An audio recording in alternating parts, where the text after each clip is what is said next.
오늘 예수님이 이 땅에 와서 훌륭한 사명을 앞두고 기도하시는 내용이 있는데, 오늘 성경 본문을 통해서 예수님의 기도를 한번 같이 살펴보기를 원합니다.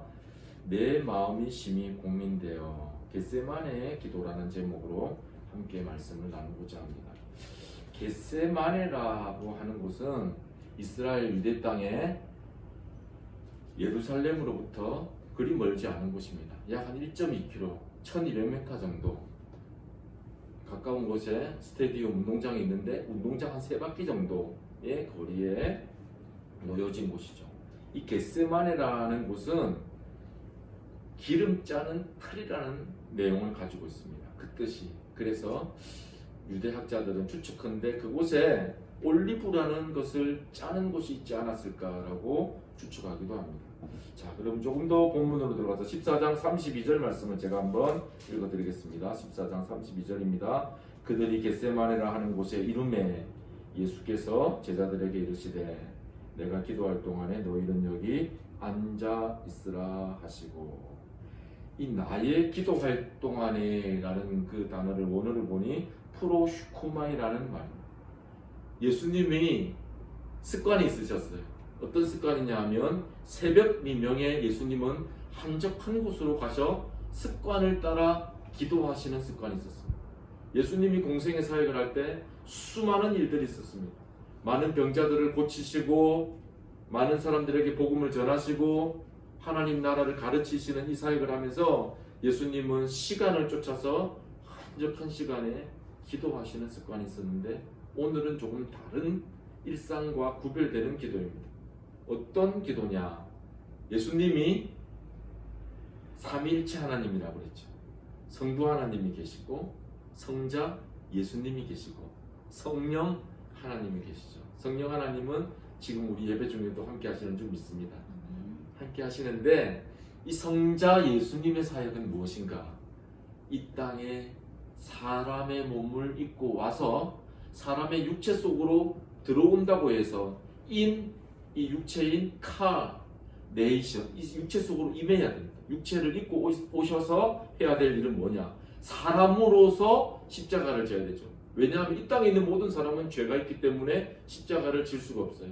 십자가를 져야 되는 조건은 첫 번째, 죄가 없어야 되고 하나님이신 분이 져야 되는데 예수님이 죄가 없으시죠. 그래서 십자가를 져야 되는데 완전한 인간으로 오셨습니다. 어떤 학자들은 아니야, 예수님은 하나님이시기 때문에 반은 신이고 반은 인간이야. 그렇기 때문에 십자가를 질 때 아무런 고통이 없어 라고 말하지만, 성경은 완전하신 사람으로 이 땅에 오셨습니다. 그래서 고통을 알고 계셨죠. 십자가의 고통이 어떤 것인가. 그래서 큰 번민 가운데 기도의 자리로 나오셨습니다. 우리 각 사람이 모든 것을 알고 느끼고 공감할 수 있는 것이 있듯이 예수님도 지정의를 갖추고 있는 사람으로 이 땅에 오셔서 이제 십자가를 지시는데 3번의 기도를 하십니다. 첫 번째 기도가 무엇이냐? 자, 오늘 성경에 나와 있는데 34절 말씀을 6절 말씀을 같이 한번 읽겠습니다. 시작. 이르시되 아빠 아버지여, 아버지께는 모든 것이 가능하오니 이 잔을 내게서 옮기시옵소서. 그러나 나의 원대로 마옵시고 아버지의 원대로 하옵소서. 할 수만 있다면 이 잔이 지나가기를 기도하는 것이 예수님의 본 마음이었습니다. 왜냐하면 겟세마네에서 기도할 때 이 예수님의 마음은 십자가를 지는 그 고통보다, 십자가의 고통이 얼마나 강해요. 그것보다 모든 사람의 죄를 위해서 내가 십자가를 져야 된다는 그 영적인 고통이 너무나도 번민되어졌어요. 그래서 오늘 성경은 나와 있지 않지만 다른 성경에서는 이 겟세마네가 기름을 짜는 틀이라고 그랬죠. 예수님이 기도하는 모습이 땀이 마치 핏방울이 되도록 간절하게 하나님 앞에 기도한 것을 알 수가 있습니다. 왜 예수님은 겟세마네에서 그토록 간절하게 기도했을까요?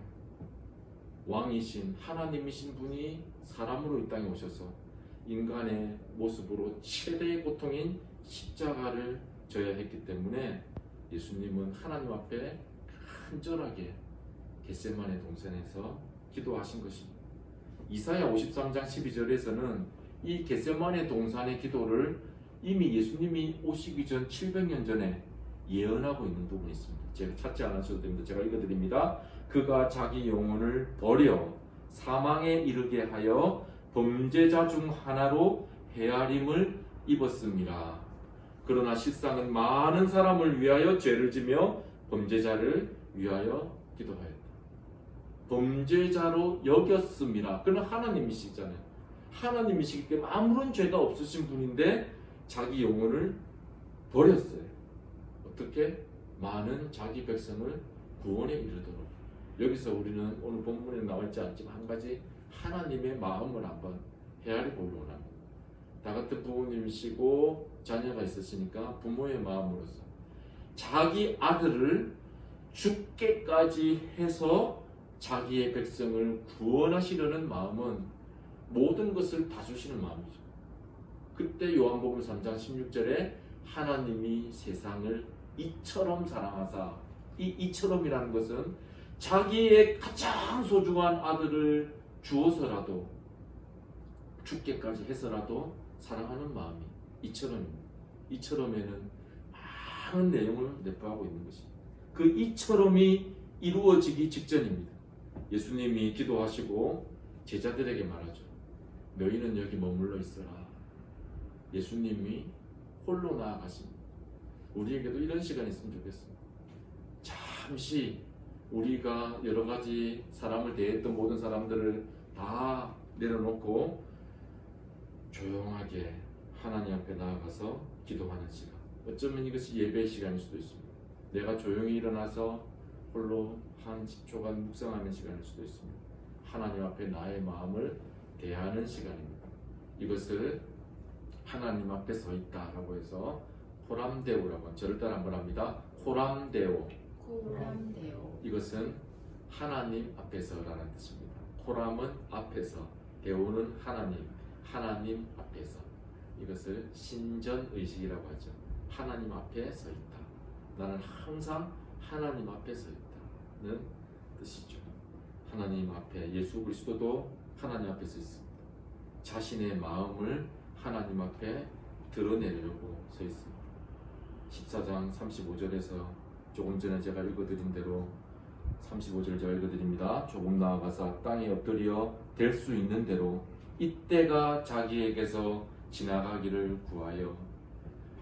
고통적인 순간이 있으면 우리도 그렇잖아요. 빨리 지나가 버리고 싶잖아요. 빨리 이때가 지나가 버리고 싶은 게 예수님의 솔직한 마음의 심정이었습니다. 왜냐하면 너무나도 큰 고통이기 때문에. 두 번째로 예수님께서 기도한 것은 우리가 조금 전에 읽은 대로 아바 아버지여. 개역개정 성경에는 아빠 아버지여. 그래서 누가 기도를 물어보셨는데 기도는 가장 쉽습니다. 나의 가장 친근한 아빠에게 내 속사정을 얘기하는 겁니다. 저를 따라 한번 합니다. 아빠 아버지여. 아빠 아버지여. 뒤에 거는 빼고 아빠 하면 되죠. 저 오늘 속상해요. 마음에 이런 고민들이 있어요. 그러면 보이진 않지만 주님의 잔잔한 음성이 들립니다. 사랑하는 아들아, 내가 내 마음을 안단다. 잔잔하게 성령의 감동이 있죠. 이때 우리는 말로 형언할 수 없는 마음의 평안을 누리게 되죠.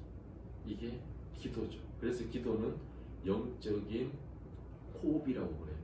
우리가 기도를 하면 좀 살 것 같아요. 아무도 내 마음을 못 알아주는 것 같은데 하나님이 내 마음을 안대요. 우리가 좀 힘들 때 조금 지나가면서 이제 좀 살 것 같다. 내 마음을 누가 알아준다는 것만으로도 숨을 쉴 수가 있어요. 아무도 내 마음을 몰라줄 때 나는 너무나도 슬프죠. 서럽죠. 그런데 하나님이 내 마음을 알아준대. 예수님도 그렇게 기도하시죠. 아빠 아버지요. 예수님이신데, 하나님이신데 이렇게 기도하시면서 무엇을 기도해요? 아버지는 모든 것이 가능한 줄 믿습니다. 이 잔을 내게서 옮기시옵소서. 예수님의 가장 솔직한 마음을 우리는 기도할 때 가식적으로 기도하면 책 중에 나는 오늘 아픈 마음이 있었는데 그것을 사람들에게 드러내지 않았다는 책이 있는데 하나님 앞에서는 그럴 필요가 없어요. 나의 마음을 드러내었을 때 나의 이 잔을 내게서 옮겨주십시오 하는 것이 예수님의 본 마음이었어요. 그러나 예수님은 여기서 한 걸음 더 나아가서 기도했어요. 저를 따라 한번 합니다. 그러나 나의 원대로 마옵시고 나의 원대로 마옵시고 아버지의 원대로. 이것이 예수님께서 우리에게 보여주신 기도입니다. 내 마음은 내 심정은 이렇게 되어지기를 원합니다 라고 고백하는 것이 우리의 일상적인 기도입니다. 그러나 예수님은 아버지여 이 잔을 내게서 옮기시옵소서. 그러나 나의 생각대로 마옵시고 아버지의 뜻이 이루어지기를 원합니다. 주기도문에서도 뜻이 하늘에서 이루어진 것 같이 땅에서도 이루어지다. 기도의 중요한 키가 하나 있죠. 기도는 나의 뜻만 하나님 앞에 간구하는 것인지 알았는데 여기서 보니 하나님의 뜻이 이루어지는 것이 기도구나. 기도를 하게 되면 하나님의 마음이 느껴져요. 하나님의 그 큰 사랑이 느껴져요. 아버지의 사랑이죠. 어린아이가 자녀가 있는데 자꾸 위험한 이 벽난로 가까이 가려고 해요. 아버지는 계속 막죠. 얘들아 그것을 가면 안 된다. 계속 가려고 할 때 아버지는 다시 당기죠. 그것은 뜨겁기 때문에 화상을 입기 때문에 우리가 하나님의 뜻이 무엇인지 잘 알지 못할 때 하나님의 뜻을 발견하게 되죠. 예수님의 기도는 그러나의 기도였어요. 그럼에도 불구하고의 기도입니다. 어떤 기도냐? 나를 내려놓는 기도입니다. 예수님은 십자가의 고통이 너무나도 큰 것을 알고 있었지만 그러나 나의 원대로 마옵시고 내가 아버지의 뜻대로 이것을 감당하겠습니다. 시편 기자는 이것을 가지고 이렇게 말하고 있습니다. 145편에서 저는 자기를 경외하는 자의 소원을 이루시며 또 저희 부르짖음을 들으사. 바울은 자기를 높은 곳에 있는 그 자가 자기를 낮추는 것이 기도다. 어떤 사람은 하나님의 뜻에 자기를 굴복시키는 것이 기도다. 오늘 예수님은 하나님의 뜻을 발견했어. 어떻게 해요? 골고다의 십자가를 지기 전에 겟세마네에서 하나님의 뜻을 발견했어. 우리에게는 어떤 일을 하기 전에 겟세마네가 필요합니다. 지금 중요한 일들을 계획하며 그 일들을 펼칠 때에 예수님의 모습을 보면 십자가가 있기 전에 겟세마네의 기도를 통해서 그 일을 이루어 가셨습니다. 하나님의 뜻을 발견하면 놀라운 일이 일어납니다. 그 일이 42절입니다. 42절을 같이 읽겠습니다. 시작. 일어나라 함께 가자. 보라 나를 파는 자가 가까이 왔느니라. 우리의 마음 가운데에는 조금 전에는 큰 두려움으로 여겨졌는데 두려움이 더 이상 두려움이 되지 않습니다. 절망이 더 이상 절망이 되지 아니하고 우리를 얽매는 그 무엇이 더 이상 문제가 되지 아니하고 우리에게 일어날 힘이 생기는 것입니다. 동일한 환경인데 동일한 사건인데 이제는 담대함으로 그 일을 펼쳐 나아가는 것입니다. 무엇을 위해서요? 하나님의 영광을 위해서. 그래서 저는 정의를 내립니다. 기도가 무엇일까?